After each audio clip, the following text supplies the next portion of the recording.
Boa tarde, pessoal. Muito boa tarde a todos vocês. Para nós é uma alegria enorme esse dia de hoje, né? Nós estamos começando aí.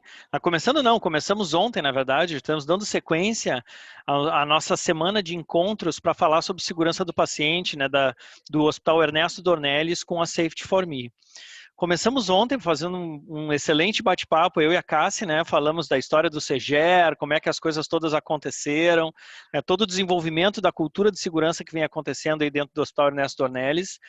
E hoje para nós é um dia muito especial, porque inicialmente a gente pensava que ia ter um treinamento somente para o público interno, mas gerou uma procura tão grande e esse treinamento hoje está contando com a presença de público externo também, tem pessoas que se inscreveram para poder participar disso, e o mais legal disso tudo que é o reflexo, né, da cultura de segurança da organização, porque está aí a diretoria presente, Dr. Ricardo, Odacir, todo mundo apoiando isso no sentido realmente de divulgar as questões de segurança e o que é feito no Hospital Ernesto Dornelles. Então, para nós é uma alegria e uma honra poder participar desse momento com todos vocês.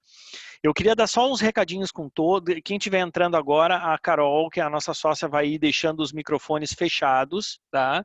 Quem tiver alguma pergunta depois, pode até colocar no chat, mas ali no chat, o que a gente tem? A gente tem o e-mail do CEGER, que é o ceger@hed.com.br, para mandar as questões que vocês têm especificamente alguma dúvida, para falar com o CEGER, e o CEGER vai responder todas as questões de vocês também. Que mais? Acho que era isso, podemos ir iniciando a nossa conversa de hoje. E a ideia é que nós façamos alguns treinamentos, na verdade, não um modelo aula, não nesse modelo de apresentação e palestra, mas no modelo de bate-papo, onde a gente vai receber aqui os profissionais do Hospital Ernesto Dornelles para compartilhar com a gente boas práticas. Na verdade, aquela coisa do hands-on, como é que a gente faz as coisas aí, né? E a nossa ideia, principalmente nesses 2 primeiros dias, é a gente falar um pouco sobre as metas de segurança do paciente, tá? Então, hoje nós vamos receber 3 colegas que vão nos falar sobre algumas das metas de segurança e como são feitas aí, quais são os problemas, as dificuldades e os acertos que a gente tem sobre essas metas. Então, a primeira que eu queria convidar é a Renata. Cadê a Renata? Deixa eu ver a telinha da Renata, onde é que ela está. Oi, Tô Renata. aqui. Tudo bom? Oi, tudo bem? Tudo bom, que alegria.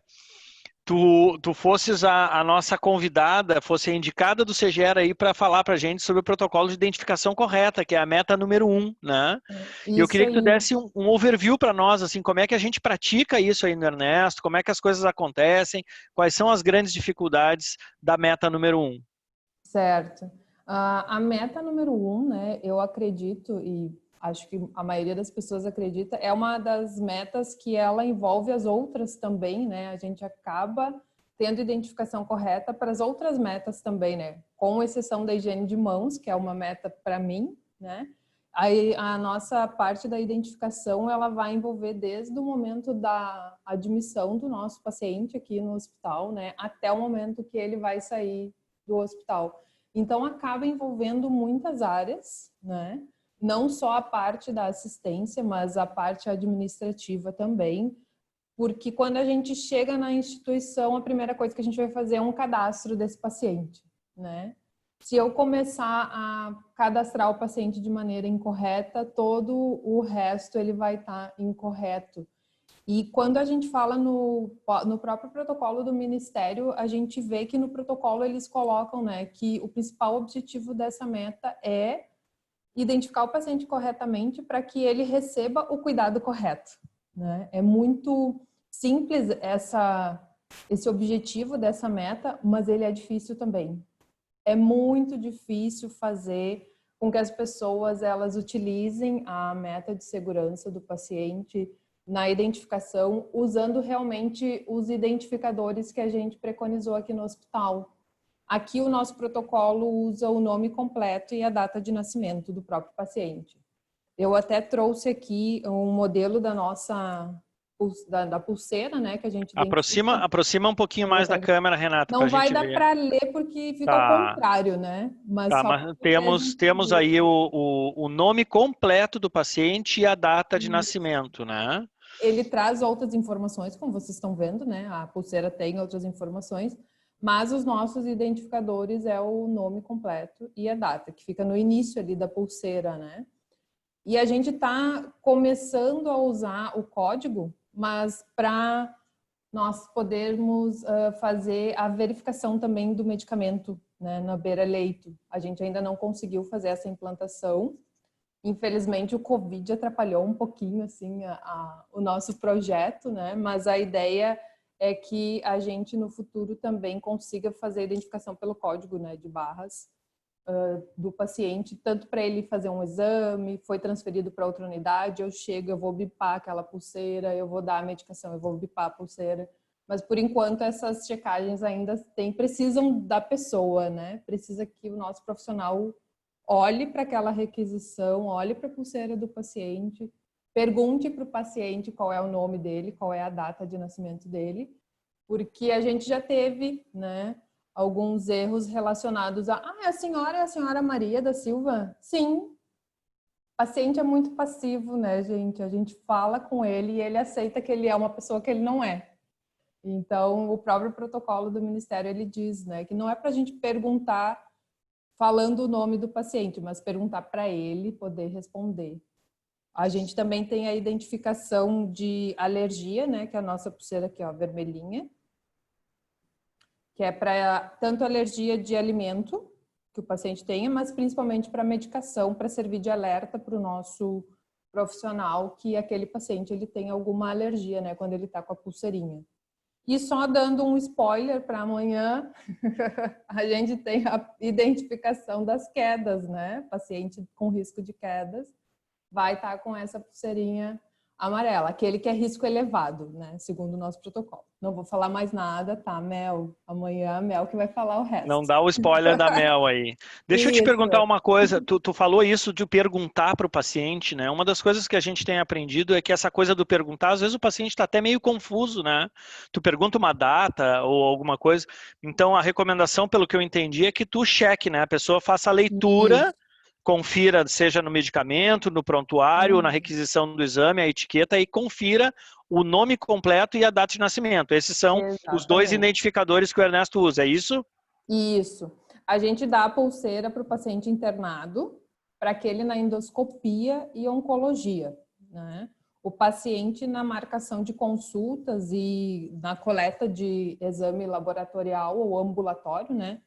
Ele não vai ter a pulseira, mas a gente precisa perguntar para o paciente e confirmar no documento do paciente, enquanto ele fala, né, o nome completo e a data de nascimento.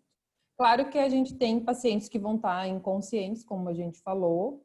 Eu vou precisar conferir, né, junto com a prescrição, antes de dar aquela medicação, vou olhar a pulseira. Se eu tiver um ponto para este acompanhante também, se ele pode confirmar essas informações. E aqui no hospital a gente não tem só leito privativo. Então, uma das recomendações para a parte da gestão de leitos é não colocar pacientes com o mesmo nome no mesmo quarto e nem nomes parecidos, a não ser que seja muito necessário, mas preferencialmente não fazer essa colocação no mesmo.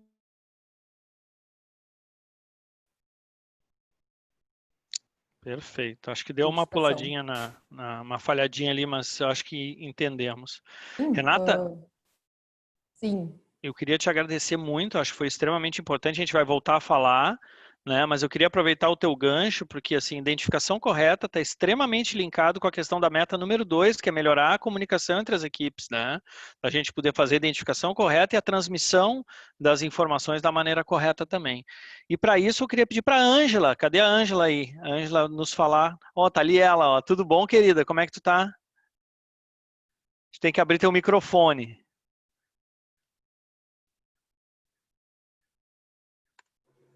Eu? Aí, tudo bom contigo?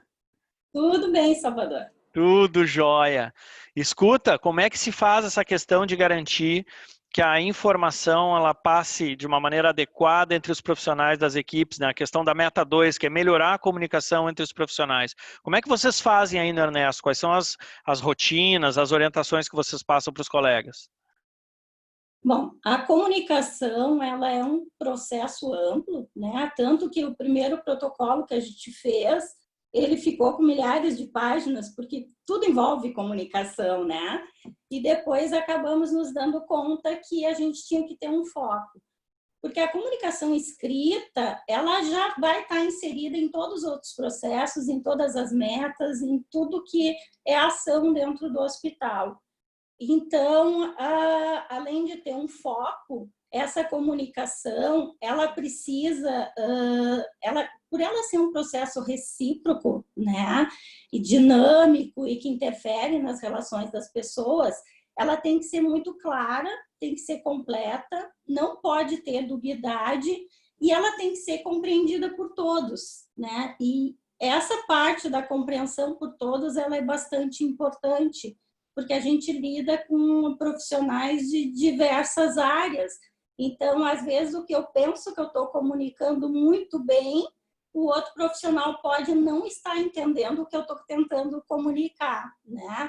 Então, esse processo, para que ele não tenha risco para o paciente, ela tem que ter essa clareza e também muita atenção, né, para receber essa informação, para que depois isso não cause algum dano, porque o paciente ele vai passar por diversos profissionais, diversos setores durante todo o seu processo de atendimento. Então, cada processo tem os seus riscos. E se a comunicação não é efetiva entre os profissionais, a gente vai estar aumentando o risco de que alguma coisa dê errado. Então, quer dizer que comunicação verbal, por exemplo, não dá para aceitar? Dá para aceitar. É uma das comunicações bastante utilizadas no hospital. E tanto que o nosso protocolo acabou ficando focado mais na comunicação verbal, né? Justamente por isso, que é onde acontece a maior parte dos erros, que as pessoas ou não compreendem, ou não ouvem direito, ou às vezes na ansiedade de querer desenvolver alguma atitude, fazer algum procedimento, acabam fazendo errado por não terem compreendido corretamente.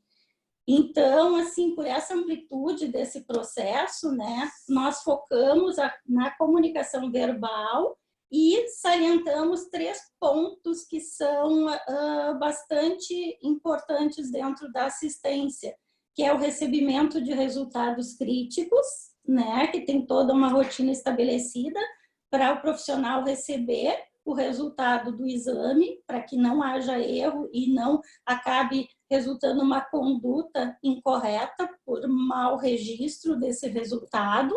O atendimento de urgências, né, de situações críticas, que a gente diz que precisa ter uma clareza muito grande, uma identificação perfeita, né, do paciente, da situação que está ocorrendo e do que eu necessito. E também a prescrição verbal de medicamentos, soluções e procedimentos. Porque como o paciente não pode esperar muitas vezes que o profissional vá lá, faça a prescrição, entregue em mãos, lê, confira, então se utiliza dessa prescrição verbal. E o que é importante em todos esses passos é que a gente execute o readback.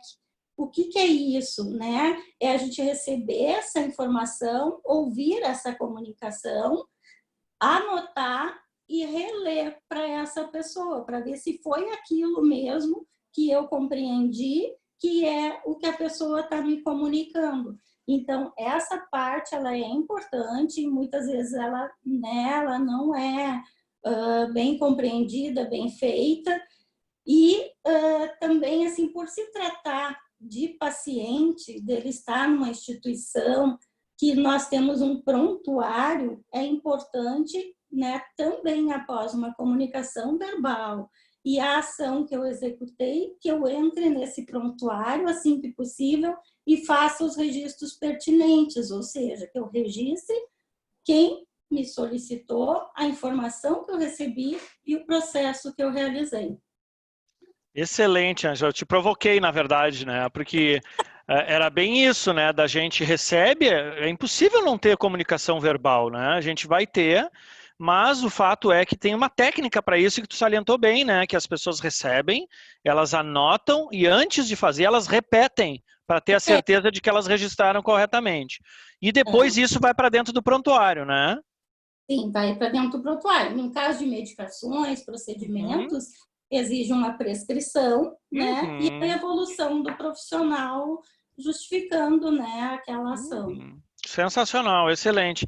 E uma outra coisa assim que a gente tem visto, eu imagino que seja a política do Ernesto também, é a questão da gente tentar evitar siglas, tentar evitar abreviaturas, justamente para não ter confusão de quem vai ler na outra ponta, não é isso?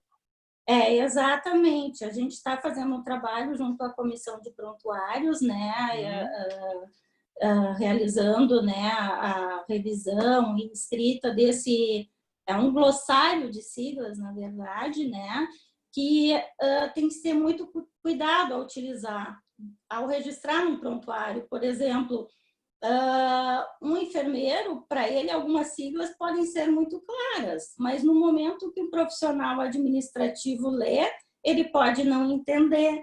E, às vezes, vem a questão da dubiedade, né? O que uma sigla para um profissional da saúde significa uma coisa, para um profissional, vamos dizer, do jurídico, do financeiro, pode ser uma sigla referente a um outro processo, né? Então, aí vem a dificuldade de compreensão do que está escrito. E entre nós tem profissionais que usam mais siglas do que palavras, né? Então, aí uma evolução inteira transformada em siglas que ninguém compreende nada, né? É verdade, é isso aí. Sensacional, querida. Muito obrigado, Ângela. Tu vai ficar por aí, a gente vai continuar fazendo essa discussão. Tá? A gente vai só avançando para a gente tentar manter os nossos 30 minutos por dia, né, que é o que a gente tinha combinado. E agora, não menos importante, né, a gente vai convidar a Juliana para falar sobre o checklist da cirurgia segura. Né? Esse é um outro processo que é extremamente importante. Né, a meta número 4, que é o checklist da cirurgia segura. Juliana, cadê tu? Ah, tá ali, achei. Tô aqui. Abriu teu microfone, tudo bom? Já abri. Boa tarde, então. Tudo bem? Fiquei com essa missão, então, aí, né, de falar do checklist. Isso, conta pra... Foi como foi falado ontem, muito bem, né, pela enfermeira Cassiana, o checklist, então, foi o primeiro protocolo, a primeira grande ação do CGR, lá em 2009, foi implantar o checklist, né, no centro cirúrgico, implantar esse protocolo, lá em 2009 também. Então, já é aí uma década, né, que a instituição vem utilizando essa metodologia no centro cirúrgico. Né? Então, o que aconteceu lá em 2009? Né? Um formulário foi criado, né? Ontem a enfermeira Cassiana até já deu também ali umas dicas aí do meu tema de hoje, que não tinha nem introdução ainda, então foi montado esse formulário e aí começaram o trabalho de formiguinha mesmo para sensibilizar, para ter aderência das equipes de todas as especialidades, né, envolvidas, enfermagem, cirurgiões, anestesistas, enfim. E aí, logo em seguida dessa implantação, já começaram a ver resultados positivos, né? Então, fizeram essa medida e já começaram a ver dados, né? Então, uma redução significativa de infecção em cirurgia limpa. Apenas por uma pergunta feita na sala cirúrgica, que era se o médico tinha aplicado, né, o antibiótico nos últimos 60 minutos. Se ele não tinha, era uma lembrança, então, para fazê-lo. E isso já deu resultados positivos, então, na instituição. E aí, mostrando resultados, né, e com todo o trabalho de envolvimento dos gestores dessa área, junto com o CGR, conseguiram, então, engajar outras equipes, né, e aí isso é muito importante também, um treinamento contínuo de reciclagem com todos os participantes, para que também essa atividade não se torne banal, né? Da gente fazer sem prestar atenção, ou fazer por fazer, ou fazer o checklist porque é mais uma burocracia para ser feita, porque o CGR quer, ou, né? Enfim, então que as pessoas enxerguem valor naquilo que elas estão fazendo e saibam que seguir todos esses protocolos vai minimizar os eventos adversos ao paciente. Tá? Posso te incomodar? Pode. Olha só, quando a gente fez isso num outro hospital onde eu trabalhava, foi bastante difícil dentro do centro cirúrgico, porque, vamos dizer assim, quando eu aprendi o checklist, né, eu já fazia cirurgia há quase 20 anos. E aí vinha alguém para me incomodar, para dizer que eu tinha que fazer esse checklist, eu disse, mas eu já sei fazer a minha cirurgia. Né? E eu imagino que vocês tiveram algumas cenas bem parecidas. Sim. Aí, né, Ernesto Ornelis também, né? Como é que a gente lida com isso, Ju? Como é que a gente vence essa barreira? Como é que a gente constrói esse caminho aí? Então, eu entrei em 2009 na instituição, né? Então, eu não acompanhei de perto este início, mas sei que não foi fácil, obviamente, porque até o próprio cirurgião, as equipes imaginavam o que o técnico de enfermagem, o enfermeiro ou o técnico de raio-x, né, vai se meter no meu procedimento, que eu sei que eu estou fazendo. Então, é bem difícil, mas o que eu acho que fez dar certo, tá? E que até hoje faz dar certo é a gente conseguir empoderar as pessoas que participam dessa atividade, né? É a gente ter o respaldo institucional de que isso é importante, que a gente vai fazer e que aqui no Ernesto Dornelles tem o checklist de cirurgia segura e tem que ser feito. Então, assim, o enfermeiro daquela unidade, o técnico de enfermagem, as pessoas que participam desse procedimento, elas têm que se sentir donas daquele procedimento, né, responsáveis pelo aquele procedimento, tanto quanto médico, e identificando qualquer inconformidade, elas têm o dever e têm o respaldo institucional de chamar o superior, interromper, questionar, né, para que a gente não acabe passando por barreiras e o evento chegue no paciente. Então, é difícil, eu acho que é uma construção aí de 10 anos, eu acho que hoje já está bem amadurecido, né, essa questão dessa rotina, se questionar qualquer colaborador do centro cirúrgico ou da instituição, a pessoa sabe que aqui no hospital existe o checklist de cirurgia e que ele é realizado, e não só no centro cirúrgico, a gente conseguiu expandir para outras áreas que têm procedimentos invasivos, também fazer o checklist, por considerar que teve resultados positivos, que é uma segurança para o paciente e para o profissional, né, que está ali atuando. Então, eu acho que isso foi um trabalho, assim, dia a dia, foi um trabalho de anos, né, foi uma construção para que se chegue nesse nível da gente conseguir empoderar as pessoas, né, responsabilizar todo mundo que está participando daquele ato, de que isso é uma vontade institucional e que deve ser cumprido. Existe um protocolo, né, que a instituição definiu que é o melhor a ser feito e pela segurança dos pacientes, né? Então, eu acho que é inquestionável e que a gente tem problemas até hoje, obviamente tem, muito menos do que no início, né? Mas acho que já está consolidado, assim, a gente já não ouve mais esse tipo de coisa de alguém não querer participar ou não querer fazer o checklist, sabe?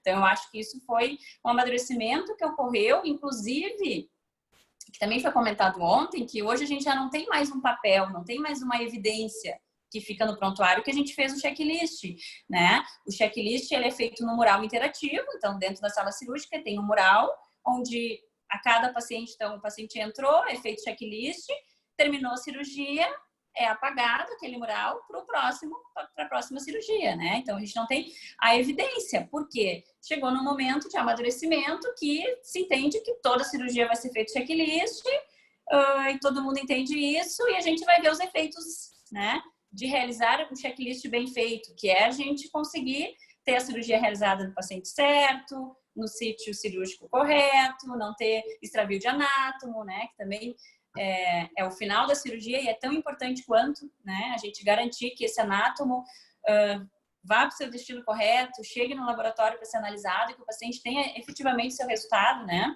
Então, todas essas medidas, assim, são construções e até hoje, mesmo depois de 10 anos, ocorrem treinamentos periódicos com o CEGER e a coordenação do centro cirúrgico e dessas outras áreas ambulatoriais também que tem checklist, para a gente relembrar e reforçar com a equipe a importância do engajamento de todos que participam do procedimento, né? Então, eu acho que isso é bem importante. Eu comentei ontem também na live e talvez a gente tenha falado de uma maneira diferente, a Cássia, mas talvez um dos maiores indicadores de cultura, de segurança numa instituição é justamente essa diminuição dessa hierarquia, desse gradiente de hierarquia que pode ter dentro de um centro cirúrgico, né? Porque realmente quando tu começa, e eu brinquei contigo, te provoquei, a gente tem vamos dizer, um rechaço, e eu confesso, eu mesmo, quando eu comecei isso lá em 2013, 2012, quando eu comecei a ouvir falar de checklist de cirurgia segura, eu tinha uma dificuldade bastante importante, até eu me dar conta da importância disso, né? Daí a gente começa a ler, realmente entender que tu pode realmente salvar um monte de vida, tu pode não só salvar vidas, mas fazer as coisas da maneira correta, evitar de fazer uma lesão em alguém. Quando tu entende, tu realiza a importância daquilo, né, realmente a gente adere e passa a ser um divulgador da metodologia. Então, parabéns, muito obrigado, Ju, parabéns pelo trabalho de vocês aí. Cassi, para nós hoje era isso, as nossas 3 metas. Nós estamos dentro do tempo esperado, estamos com 25 minutos de apresentação. Eu queria lembrar a todos vocês que amanhã a gente vai utilizar exatamente o mesmo link. Todos vocês, não tem um outro link do Zoom, é o mesmo link, né? Amanhã nós vamos falar sobre a meta 3, nós vamos falar da cadeia medicamentosa e também nós vamos falar da meta 6, a prevenção de lesão de pressão e a prevenção de quedas, tá?